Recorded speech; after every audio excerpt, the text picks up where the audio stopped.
দর্শক, আমি শাহরিন জেবিন এই মুহূর্তে আছি কান চলচ্চিত্র উৎসবের ৭৮তম আসরে। আজকের দিনটি এই উৎসবের ষষ্ঠ দিন। ষষ্ঠ দিনে যেটা হলো যে নলিউডের মুভির অভিষেক হলো এই কানের আসরে। Nigerian cinema my father's shadow ছবিটি আজকে প্রদর্শিত হয়েছে এবং এই ছবিটির গল্পে যেটা উঠে এসেছে নামের সাথে মিল কিন্তু আছে। আমি যদি গল্পটা আপনাদেরকে একটু ধারণা দিই, সেই ছবির গল্পে আপনারা দেখতে পারবেন যে কোনো একটা নির্বাচনী পরিস্থিতিতে কোনো এলাকায় রেড অ্যালার্ট তৈরি হয়, জারি করা হয় এবং সেই অবস্থায় এক জায়গা থেকে আরেক জায়গায় কিন্তু যাওয়া সম্ভব হয় না। তো বাবা তার সন্তানদের নিয়ে এমনই একটা পরিস্থিতিতে আটকে পড়েন।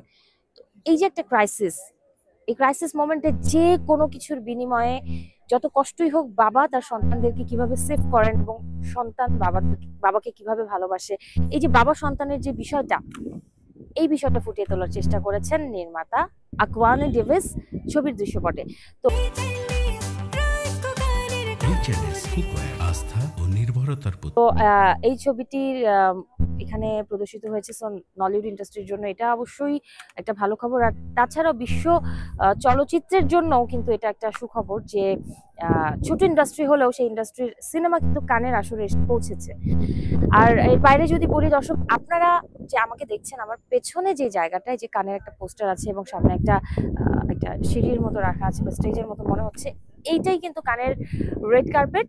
প্রতিটি ছবি প্রদর্শনীর আগে এখানে সেই ছবির কলা কুশলীরা চলে আসেন, তারকারা আসেন এই জায়গাটাতে কিন্তু এসে তারা নিজেদের এক্সক্লুসিভ লুকে পোজ দেন এবং ফটোগ্রাফার যারা আছেন তারা কিন্তু তখনই তাদের ছবিটা ক্লিক করেন এবং সেই ছবিটা তখনই সোশ্যাল মিডিয়ায় ছড়িয়ে পড়ে এবং আমরা যারা ভক্তরা আছি বা সাধারণ মানুষ যাদের আগ্রহ থাকে সিনেমার প্রতি, তারা কিন্তু সেই ছবিগুলোকে দেখেন। তো আরেকটা বিষয় আপনাদের জানিয়ে রাখি যে এই জায়গাতে কিন্তু সকলের প্রবেশ নিষেধ। যখনই সিনেমা প্রদর্শিত হবে তার আগ মুহূর্ত থেকে কিন্তু কড়া একটা নিরাপত্তা বেষ্টনী তৈরি হয়, সব দর্শনার্থীদেরকে এখান থেকে সরিয়ে দেওয়া হয়। আর ফটোগ্রাফার যারা ছবি তোলেন, ফটো জার্নালিস্ট, তাদের কিন্তু একটা এন্ট্রি নিতে হয়, একদম এন্ট্রি নিয়ে মানে এনলিস্টেড হওয়া সেই ফটো জার্নালিস্টরাই এখান থেকে ছবি তুলতে পারেন প্রিয় তারকাদের। আর আজকের দিনে এর বাইরেও আমার কাছে যে তথ্যটা আছে যে আমি একটু বলিউডের খবর নিয়েছিলাম, বলিউড প্যাভিলিয়নে গিয়েছিলাম। তো সেই জায়গা থেকে যদি বলি যে ঐশ্বরিয়া রায় কিন্তু আমি জানতে পেরেছি সেখান থেকে যে তিনি এখানেই আছেন, লরেল প্যারিসের তিনি ব্র্যান্ড অ্যাম্বাসেডর। সো সেই তাদের সাথেই তিনি এসে পৌঁছেছেন হোটেল ম্যাজেস্টিকে। আর আলিয়া ভাটও এসেছেন এবং আলিয়া ভাটও কিন্তু এই কানের আসরে অভিষেকের অপেক্ষায় আছে, সেটা আমাকে তারা জানিয়েছেন, কিন্তু কখন সেই বিষয়টা, সেই তথ্যটা তারা জানাতে চাননি। এই ছিল আমার কাছে ষষ্ঠ দিনের আজকের আপডেট।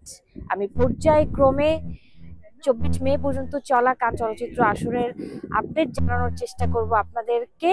সেই জন্য অবশ্যই যুক্ত থাকুন চ্যানেল 24 এর সাথে।